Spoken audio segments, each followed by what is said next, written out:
I'm Rich Rogge, the Regional Extension Director with Region 8 in Central Iowa with Iowa State University Extension. Extension's role with the local food system has kind of evolved over time, especially as we built relationship with our clientele. It started out really in their production end. What extension system or what programs do we have in place to help produce the products? And then over the time, the producers are obviously the ones that are pretty good at this, are the ones that are staying in business. And now they're on to the next stage. How do we help with business development, with staff and employee management, with pricing and marketing and distribution and insurance and compliance with these regulations and those types of things. So Extension has started out really with the production end, which we're still at with some producers, but we've gone through the gamut of all of those things to help develop these businesses. We have 6 growers, and the initial program, we wanted growers that have high tunnels, the hoop houses that you see. The reason for that is we wanted to expand the season on the front end and the back, which we could do with those. And so every grower that we have has a high tunnel. This is my high tunnel I put up last fall, and I'm planning on growing mostly tomatoes on one row of cucumbers, and I got some green beans that I'm growing along the sides.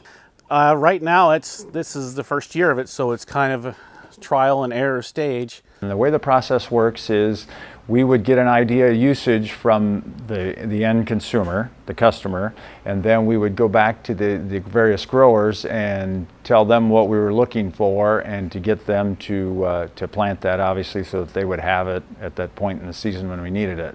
Like, I'm going to be more of the melon and the watermelon and cantaloupe grower and the tomatoes.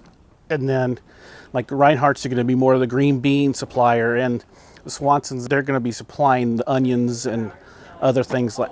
And then there's another grower, and he's going to be more supplying the lettuce type stuff and carrots. I am helping mostly in the processing and the distributing process. So when growers bring stuff into our facility here in Ogden, I clean it, go through it, make sure it's good quality, take out things that don't look as good that we don't want to sell to our consumers. The growers want to make sure that what they grow is high quality, it's healthy, and that whoever's eating it locally in the area knows that it's good stuff and that it's coming from someone that they know and they know is going to be safe and really tasty.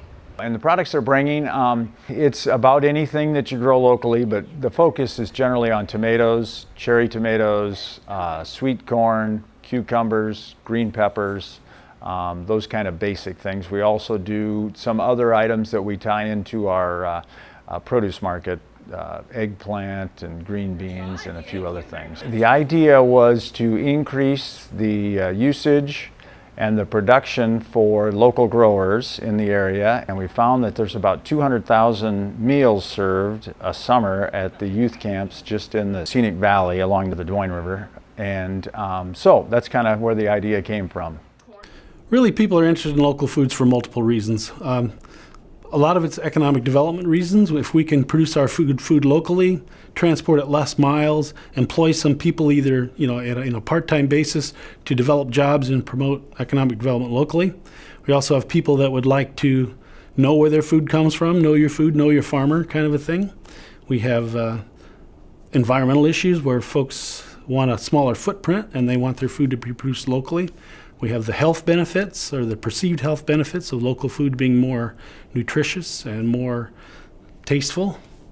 So there's all kinds of reasons. Well, I think the other benefit is just, that you support your local area and your local community and keep that money here. I think there's a bright future. I think it's an education process that we need to continue to go through to get people to understand why they need to support local foods. They taste better, the pricing still can be very competitive, and getting good product is a big deal, and again, supporting that local grower.